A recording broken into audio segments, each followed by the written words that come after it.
be doing some drywall repair with a kitchen spatula. If you find yourself in a situation where you don't have the proper drywall tools, a spatula can work really nice. There was water damage here, so we got all the plumbing fixed. We just need to get the drywall repaired. Just taking off some of the loose stuff with the spatula.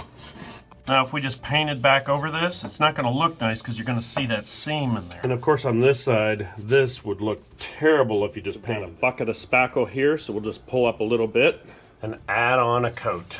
Make everything smooth, a little bit of soapy water, dip the spatula in there. The soapy water really helps, but try not to make it perfect on the first pass. Just keep it flat. Lay a little bit on this crack here. With everything nice and wet, we'll go ahead and work on this side.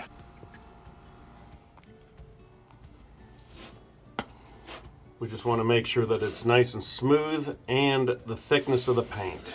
It's better to be a little low than a little high when you're doing this stuff because you can always add more, but you got to make sure this stuff dries thoroughly. I'll let this set for a couple hours. I'll work on this little area here. You can see that water damage is starting to disappear. We'll let this dry completely, at least a couple hours. Now, whatever you do, don't wash this stuff down your drain. If something like this clogs your drain, now you've got a real problem. You don't want this stuff in your plumbing, so just wash it outside. Spackle may not be the worst thing in plumbing, but I would not chance it. Plaster of Paris could be absolutely disastrous. Keep this stuff out of your plumbing. Now, if you do go too thick, it'll start to crack like this, but I'll make it up on the second round. Now that it's dry, we'll take a sanding sponge and just kind of do a hatching to get some of this stuff off. Doesn't take much to flatten it out. We'll add on a nice thin coat. Add some of that soapy water on there. Squeegee it on.